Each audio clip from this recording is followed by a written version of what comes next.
episode is brought to you by Minnesota Department of Health and supported by the Twin Cities Radio Network.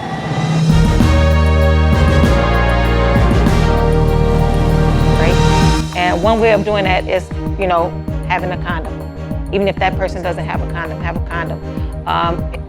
It's gonna sound crazy, but even if they haven't been vaccinated, who has sex with a mask on? But it's a new thing to do. You may not can breathe while you humping and pumping, but hey. Are you vaccinated, Tyrone? Hey! You are? Talk to me about being vaccinated. Different response with the U.S. government and other governments around the world between COVID-19 and HIV/AIDS. Well, you want me to do the mama shy and keep it 100 like I always have?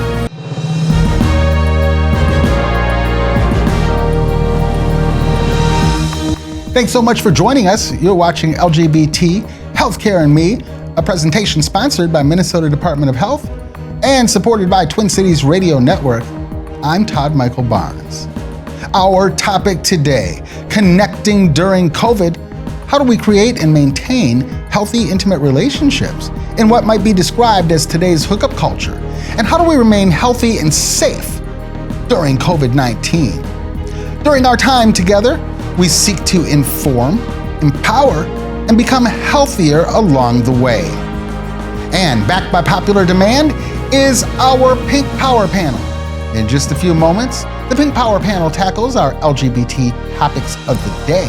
It talks about how to find, develop, and maintain a healthy, intimate, and safe relationship during and post COVID-19. And then we ask the questions. How does the COVID-19 pandemic stack up to the HIV/AIDS epidemic, which has ravaged the United States and the rest of the world for years? And why shut down the world for the COVID-19 pandemic, while often ignoring the ongoing worldwide HIV/AIDS epidemic, which still rages on?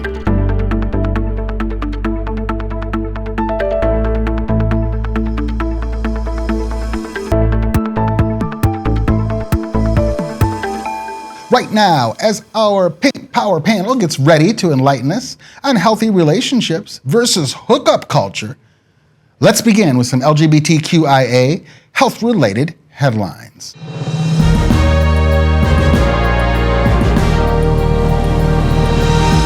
The Minnesota Department of Health is encouraging everyone aged 12 and older to get a COVID-19 vaccine.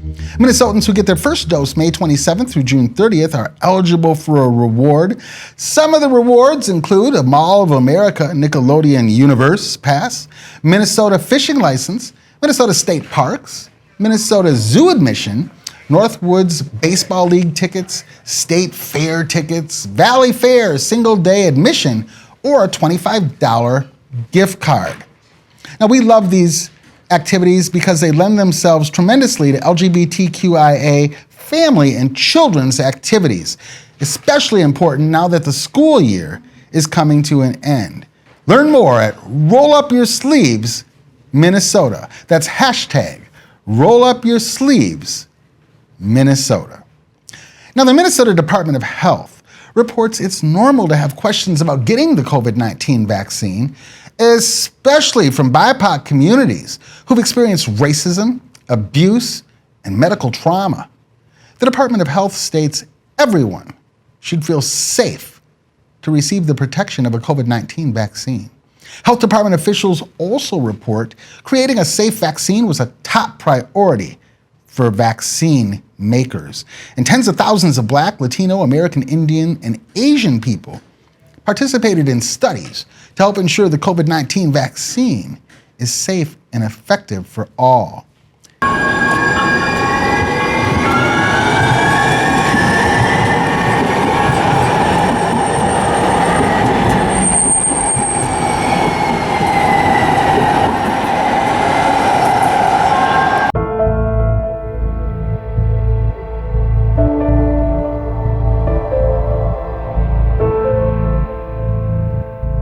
Today we compare the COVID-19 pandemic with the HIV/AIDS epidemic.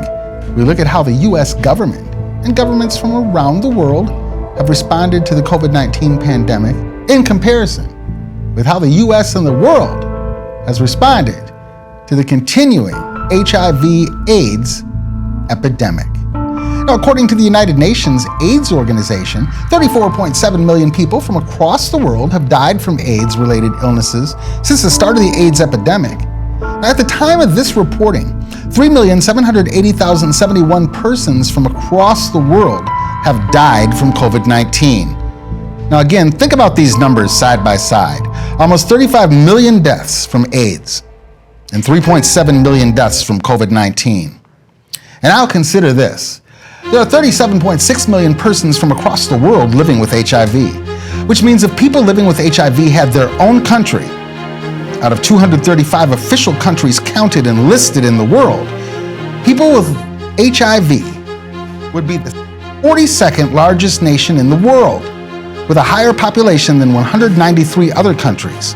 So in addition to asking, how was the US government's response at the start of the AIDS epidemic, how was it different or the same in comparison to the US government's response to the COVID-19 pandemic, we also ask, how much power would people with HIV have if all people with HIV band together with allies to insist on better government policy in countries all over the world? And should there be more of a sense of urgency exuded about combating HIV/AIDS, as much of a sense of urgency in public messaging as we afford COVID-19? Once again, this week, we hit the streets to see just how Twin Cities LGBTQ persons are faring during COVID-19, and to see whether it's hookup culture or healthy relationships, which are dominating the LGBTQIA scene. You know, it's been trying to reconnect with what was before COVID is a hard part right now. You know, there's still a lot of uncertainty and there's still a lot of people that are scared. I've just kind of done this, like I'm just, Jesus, take the wheel. I'm gonna just kind of do me while I can. If it's my time to go, it's time to go. But you know, the girl has some needs here and there. You know, it was a lonely year. And now there's temptation. Sometimes I give in to temptation, but Jesus still loves me. Just more loose. If that's, I don't even know if that's the right word I use it, but people are more carefree now, even after the vaccinations. So I think people are just lonely and they're just trying to get back into. I prefer, like, I'm single, I'm not promiscuous, but I do love a good makeout session. Spring's in the air now. Everybody's vaccinated. It's just like people are coming back alive and going home. How are you keeping yourself safe during this time? I am not really. I don't know. I've been a little bit too carefree, I believe.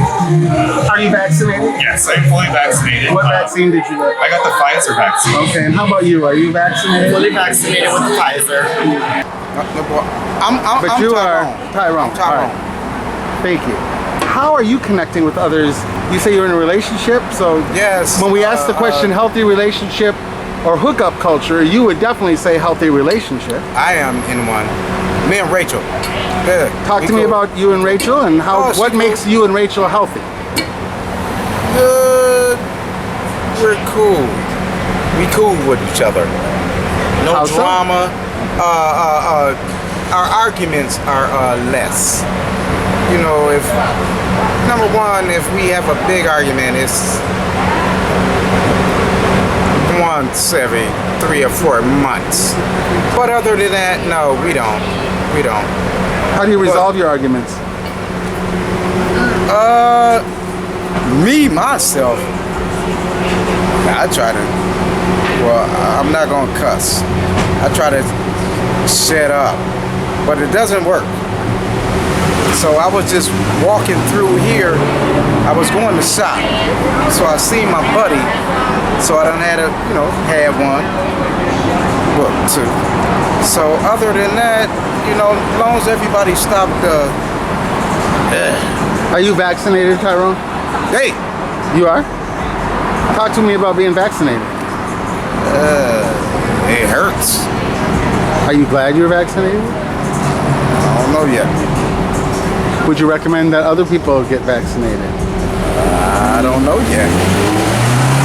From what you've seen in terms of the people you're hanging around, is it more healthy relationship or hookup culture? I think everybody ain't got no jobs and stuff, so everybody is just there's some people out here hustling, and I see you get a lot of crime every now and then, because I guess don't nobody want to. I don't know. I don't know if they waiting on a stimulus or, everybody needs something. When it comes to finding an expert to talk about issues of sexual health and how we remain safe, as many of us contemplate letting our guard down as it relates to intimacy and sexual relations, we knew just where to turn. There's nobody who's around more youth than you are or who knows youth better than you do. Are you seeing more healthy relationship or hookup culture or some hybrid in between? So I'm seeing all of the above, all you mentioned, and everything in between. Where the conversation comes in and needs to continue is that both people need to be clear if it's a hookup and that it's not coming with the same things as a relationship, and be speaking the same love language. And I use the term love language for a lack of better term, because like they'll tell you all the time, well, I ain't in love with so-and-so. Well, relationship language, like language, if not love language, but for them to be on the same page of what they have in mind, because a hookup to the young lady might be something completely different than what the hookup to the young man is. So that's why it's really important for them to have communication, to talk about what their love language is, what hookup means, because if in my mind, when they say they're just it's a hookup, it's casual, so that means you're not trying to beat somebody down because you see them out with somebody else. You know what I mean? It's a hookup, and if you're not having any rules or anything, if it's just a sexual relationship that you're having, but then you both need to be clear and on the same page about that. Otherwise, that can cause problems. How have you seen relationships evolve in the 30 plus years you've been working with young people, between young people? Oh my God, it's been so up and down and different.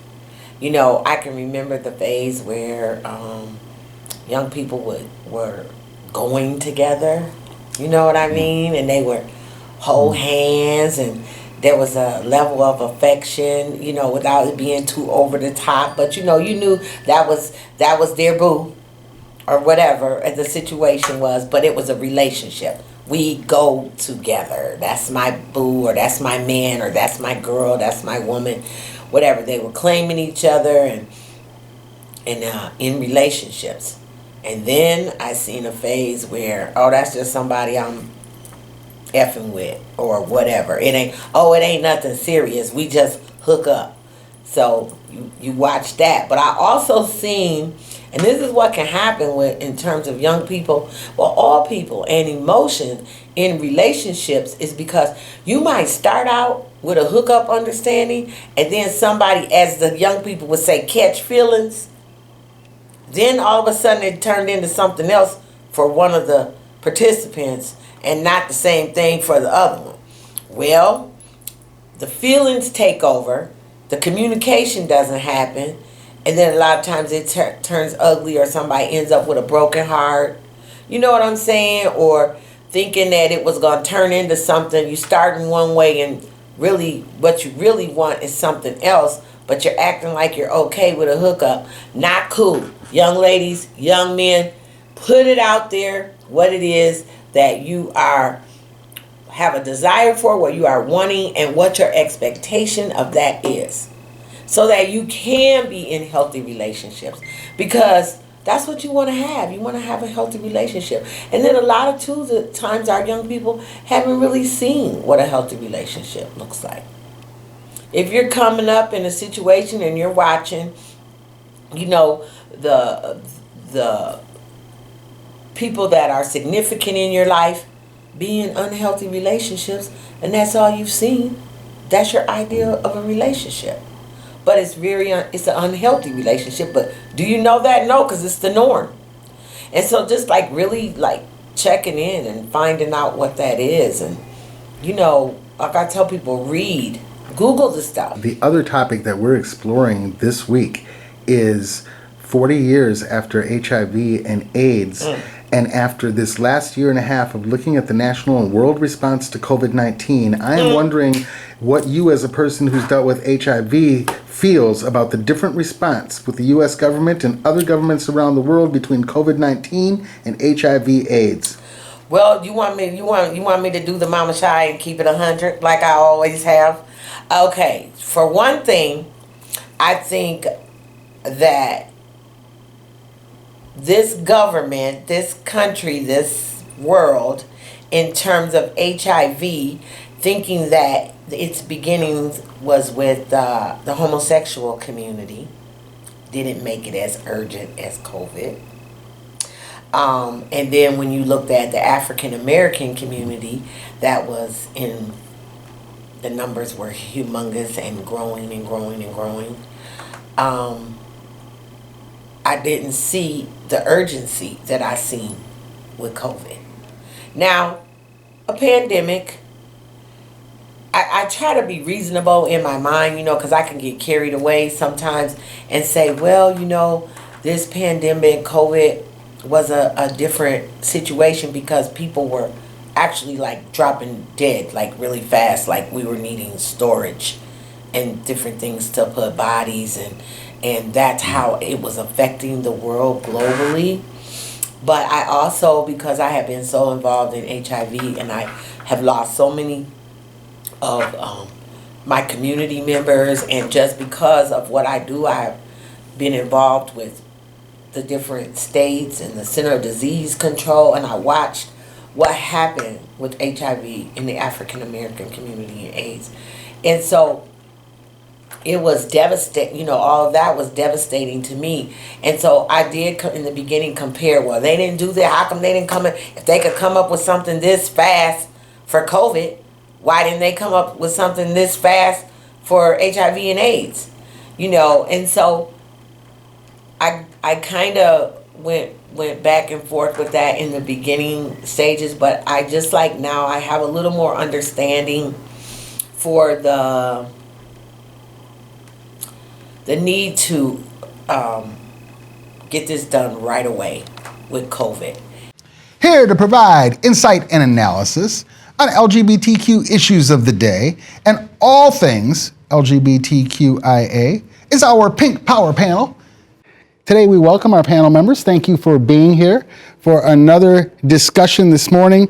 We start out our talk, at least this morning, wanting to react to what we just saw a moment ago. Young men downtown at the saloon who have expressed that in this phase of where we are in the pandemic, they've sort of thrown caution to the wind and really just started to be sexually active on steroids. Is this what you're seeing out and about, or is it more healthy relationship or hookup culture? Well, for me, I find it as it's like a certain freedom. We all been kind of locked up for a while, so a lot of them have been vaccinated, so they feel free to go back out and do, you know, whatever, have fun at the different bars or things like that.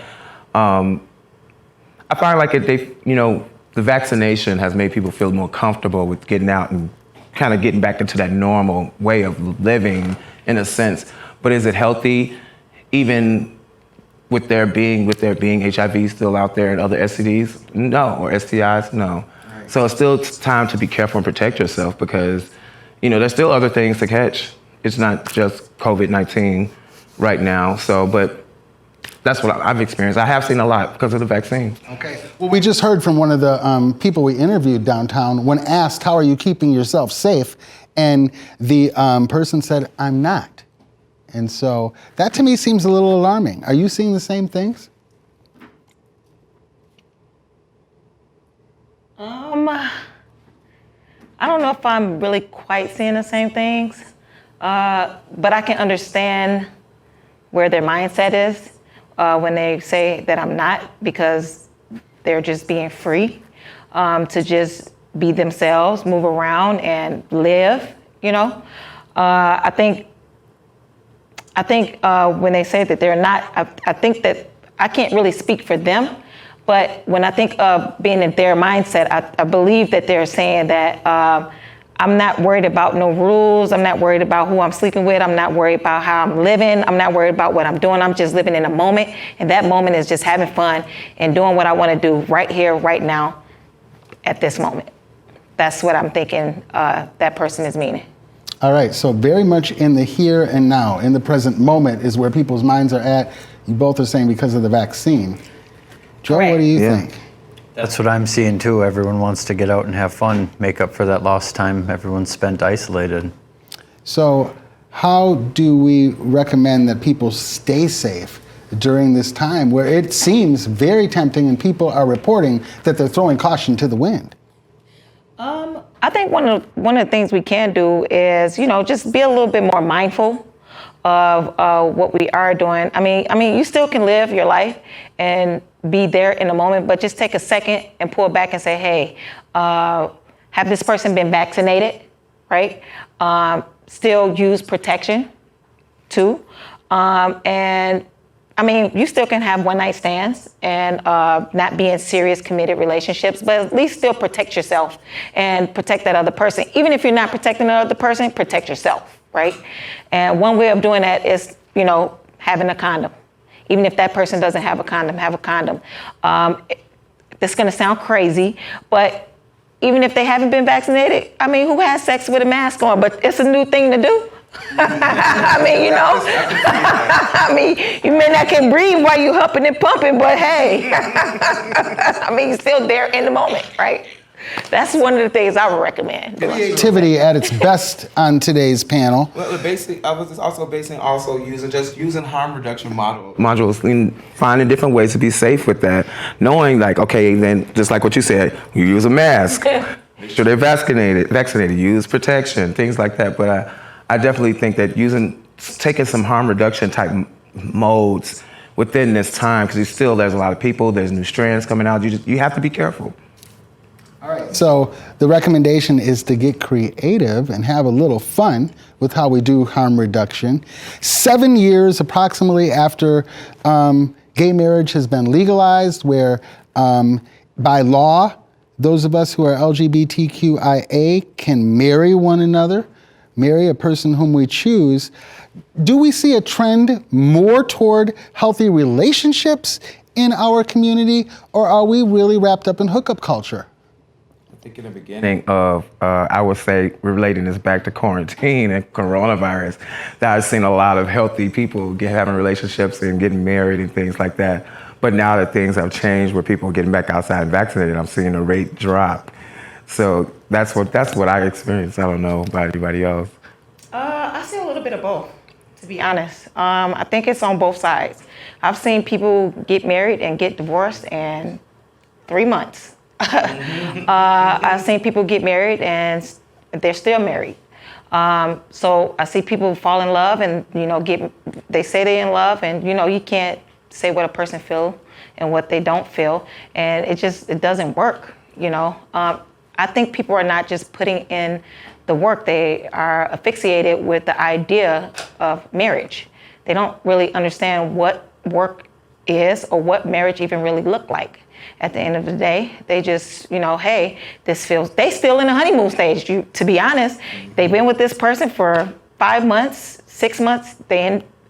Hold on, let me rewind. Been with the person for 3 months, 4 months, they're living together. 6 months, they're married. A year in, they're divorced. A year and a half, they're with the next person, and it's just a repeated cycle. Half of the time, and within that year, the relationship is toxic. The person is being controlled, or there's a control relationship. You can't see your friends. You got to cut off your friends. You know, it's just this whole big toxic relationship bubble. But it feels good. You're still in the honeymoon stage, but it feels good, and it's not a good relationship. It's just all toxic. It's all bad. And half of them don't even know what a healthy relationship look like. And when they do get into a healthy relationship, and I'm not just talking about, having tongue twister here. Yes, I'm just talking about people in general, but especially, us, including myself at one point. I can't exclude myself. There was one point where I got into a repetitive cycle of unhealthy relationships until I had to take a step back and say, hey, when I got into a healthy relationship, I didn't even know how to accept it. I pushed it away because it was too good. I didn't like it. So when I learned how to understand myself and what good looked like and how to accept myself and appreciate myself and value me, when healthy relationship came along, I knew how to appreciate it. When unhealthy relationship came along, I said, absolutely not. So I think back to the question at hand, I think it goes all the way around the board, but especially to the my people that we're serving in the community. I think we need to look into ourselves a little bit more and know what's good and what's not, and what's toxic and what's not. And, let the relationship play out just a little bit longer. Can we fall in love? Absolutely, but let it take its course. We don't have to go married in 6 months to a year. Let's play it out about a year and a half or two, That's just my opinion. All right, thank you. So Joe, how do we get into healthy relationships and out of the toxic bubble? Yeah, I think that's a great question. Personally, I think healthy is open lines of communication, trust, discussing expectations and boundaries. And if you're with someone, you have to make them feel comfortable with you. If you guys have a plan or an understanding with each other when it comes to sex or anything like that, as long as it's communicated, it's healthy, and both people follow the rules and expectations of each other, I don't think that monogamy is for everybody. But you have to be in a good place with your partner. Communication is so important. We have a Land Rover on Mars, corporate trips out into space, and a worldwide shutdown and major response to COVID-19. But since 1998, the AIDS epidemic has raged on, with deaths topping 37 million. Why the response to COVID-19 so different than the response during the last 30 years with HIV/AIDS?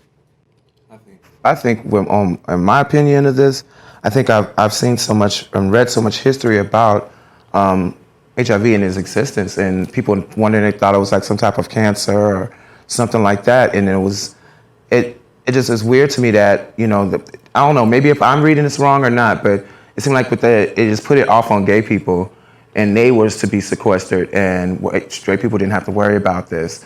And with coronavirus, like everybody had something to worry about, so that's when they shut down everything. But even in our the HIV community, gay LGBTQIA community, it was kind of like that for us, but we still was just like with the last topic we were talking about with the vaccine. It's like we still kind of did what we wanted, but we learned to use harm reduction models, use condoms and things.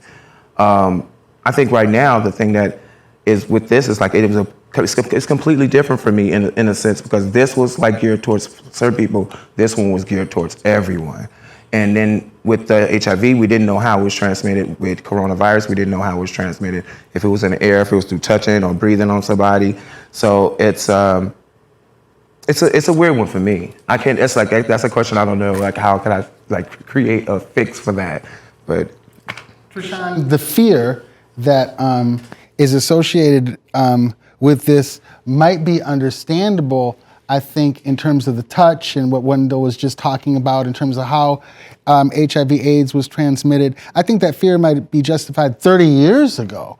But 30 years later, is there more that could be done in combating HIV/AIDS with the numbers that we see still?